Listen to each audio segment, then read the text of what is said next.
सर्वात उंच डोंगरावर असलेली बीड जिल्ह्याच्या आष्टी तालुक्यातील श्रृंगेरी मातेची यात्रा आजपासून सुरू होत आहे. तब्बल 15 दिवस हा यात्रा उत्सव असतो. राज्यभरातील भाविक भक्त या ठिकाणी येत असतात. आपण मंदिराच्या गाभाऱ्यात आहे. देवीच्या या गाभाऱ्यामध्ये अशी सजावट करण्यात आजपासून ही यात्रा मोठ्या उत्साहाने पार पडणार आहे. आपल्यासोबत या देवीचे पुजारी, त्यांना बोलूया. कशा पद्धतीने यात्रा आहे, काय सांगा? नमस्कार सर्व देवी भक्तांना, जय शृंगेरी. आणि आपली जी यात्रा दरवर्षी सालाबादाप्रमाणे चालणारी यात्रा, जी 15 दिवसाची भव्य दिव्य अशी यात्रा पार पडत असते, ती यात्रेला म्हणजे पौष पौर्णिमेनिमित्त सुरुवात होत आहे. तर या नियोजनासाठी आम्ही सगळ्या मंदिराच्या ज्या काही सुखसुविधा असतात, जेणेकरून भक्तांना कुठल्याही दर्शनाचा त्रास होणार नाही आणि सुरळीतपणे दर्शन सगळ्याला जास्तीत जास्त लाभ मिळेल, अशा प्रकारचं नियोजन आमच्या सगळ्या पुजारी मंडळाकडून, आमच्या ट्रस्ट कमिटीकडून, आमची ग्रामपंचायत म्हणून ब्रह्मगाव सगळ्या ग्रामपंचायतकडून सगळ्यांची व्यवस्था केली गेली आहे.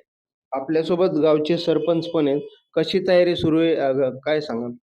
भरपूर अशी तयारी झालेली आहे आणि कुस्त्याचा परवा दिवशीला जे कुस्त्याचा पडे ना, तर पूर्ण महाराष्ट्रातल्या जनतेने त्याचा लाभ घ्यावा ही नम्र विनंती. आपल्यासोबत या देवस्थान समितीचे अध्यक्ष आहेत, त्यांना विचारू काय आवाहन कराल यात्रेनिमित्त? महाराष्ट्रातील तमाम जनतेला मी असं आव्हान करेन, की जो काही भावी भक्त इथे येणार आहे, त्याची कसल्याही प्रकारची आम्ही गैरसोय होऊ देणार नाहीत आणि दर्शन एकदम व्यवस्थित होणार आहे. अशा पद्धतीने हा यात्रा लाखो भाविक भक्त या ठिकाणी दाखल होणार आहेत. त्याची तयारी पूर्ण झालेली आहे. अविशांत कुमकर, आज मराठी न्यूज, श्रृंगेरी, बीड.